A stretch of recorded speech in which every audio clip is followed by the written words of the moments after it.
Welcome in to Duval Daily presented by GenJag.com. I'm Jordan DeLugo. Thanks for tuning in. Today we are looking at Jaguars' fifth round pick, running back Snoop Conner. Why did the Jaguars trade up to land this running back on day 3 of the 2022 NFL Draft? We'll take a look at that. We'll take a look at his fit in Jacksonville and just break it down here. If you enjoy the content, please like and subscribe on YouTube. We really appreciate your support, Duval. Of course, you can follow myself on Twitter at Jordan DeLugo, Generation Jaguar at Generation Jag. What they're saying. Doug Peterson, Jaguars head coach, Coach P, talked about the pick of Snoop Conner on Saturday. He says he's got really good size and quickness. It's not so much the long speed as it is the one-cut guy. He's really good out of the backfield as well and has good hands. He can be used first, second, and third down because of his size. Again, just a back that gives us that depth that we look for and gives us that competition. His special teams value as well, and at this point in the draft, special teams becomes a little bit more of a factor. He's capable of doing that. That's what Doug Peterson had to say about Snoop Conner. Trent Baalke talked about why the team traded up to land Conner. He said, if you followed that scenario, we were picking at 157 and Tampa Bay had called us about trading, and we were going to use that pick to take Snoop. When we had that on the table, Tampa to come up, we packaged 2 6s to move ahead of that pick so that we could make the pick of the running back Snoop Conner that we wanted and pick up the 4th for next year. So that's kind of how that unfolded, says Trent Baalke. I think that makes a lot of sense. They basically traded 2 6th-round picks and a 5th for Snoop Conner, who they wanted at 157, and a 2023 4th-round pick. So now you're looking at building up draft capital for the future. You now have 2 4th-round picks in 2023. And you also have an extra 6th-round pick from the Eagles last year in that Gardner Minshew trade. So, looking at Snoop Conner as a prospect, we'll get into my evaluation. Again, this guy is 5'10", 222 pounds, ran a 4.59 40-yard dash with a 1.56 10 split, 25 bench press reps. What do those numbers tell you? I think the 1.56 shows up on tape a lot, that 1.56 10-yard split. That's basically the first 10 yards of your 40. That's where you get the ball handed off to you and go, that first 10 yards inside the box. He has good burst initially. After the handoff, that shows up a lot on tape. The 25 bench press reps, that shows power. He's clearly got plenty of that.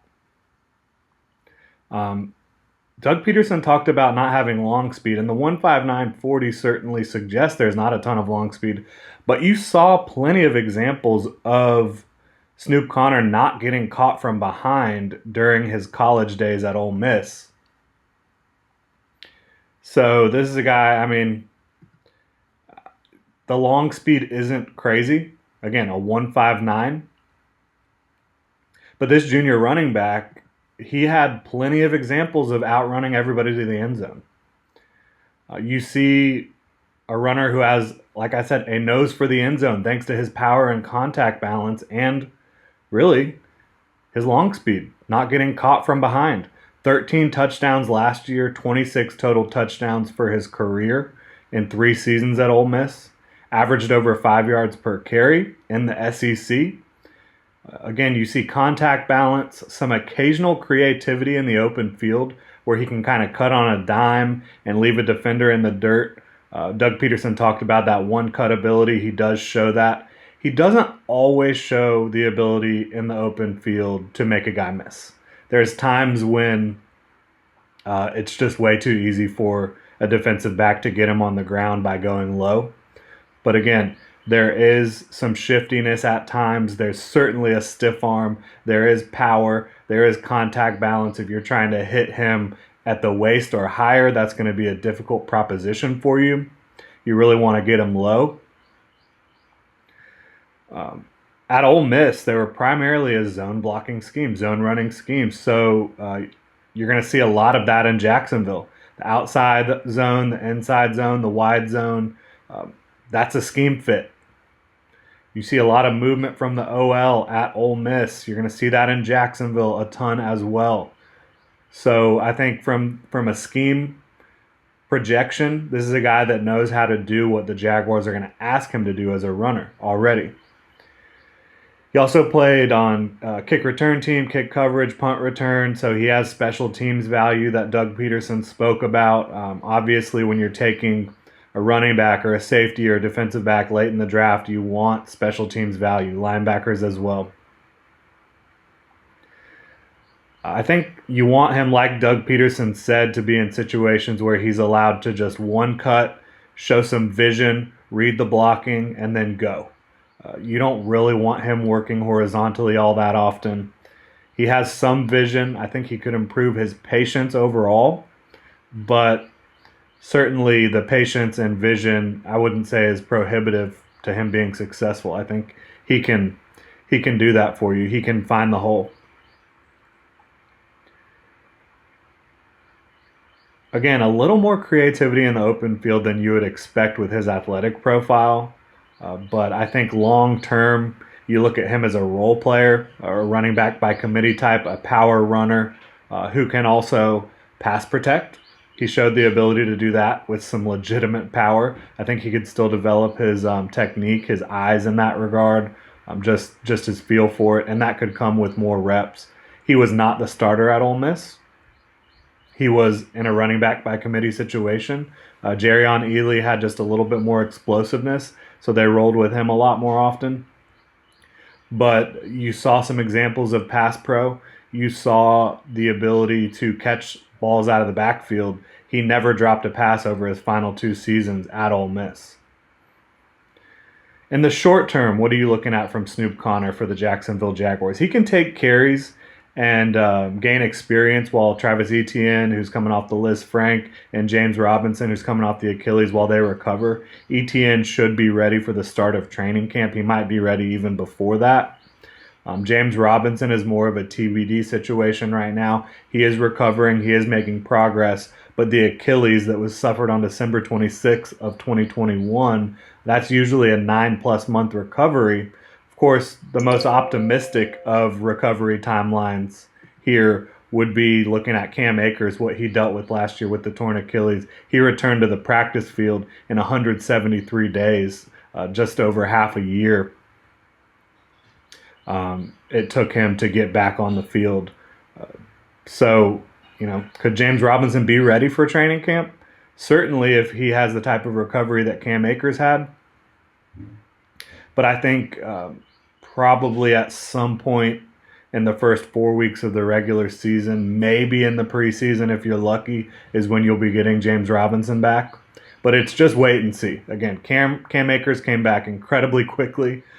Can James Robinson do that as well? We'll see. But in the meantime, James Conner can come in, compete for reps. If he has to, take on some of James Robinson's role early in the season. The good news about him being in a running back by committee situation at Ole Miss is he has low tread on the tires. Despite, scoring 26 touchdowns in college, this is a guy that only carried the ball 300 total times. Never eclipsed 130 carries in a season. So he should have fresh legs. And he's going to be a guy, again, contact balance, power, one cut. He knows how to run the ball in the zone blocking schemes the Jaguars are going to employ this season, with Phil Rauscher as the offensive line coach, Doug Peterson calling the plays. So would I have traded up for Snoop Conner? No, I wouldn't have, and he would not be the running back I was targeting, but the Jaguars clearly wanted a power back who can have some versatility.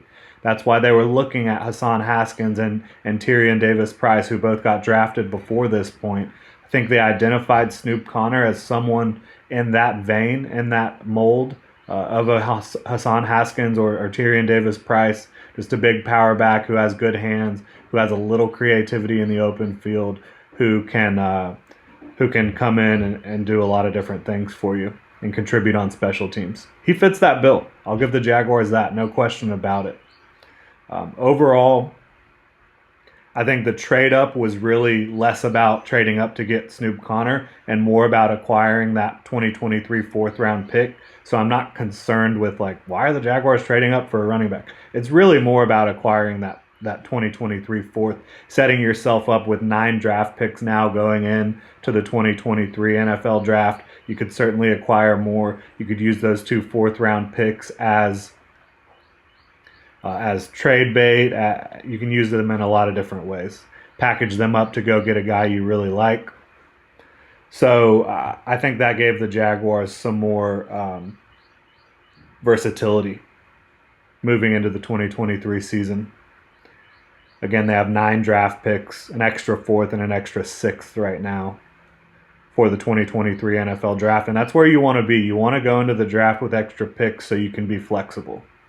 I think they did that. I think they added a guy who, again, can run the ball pretty well. He's not going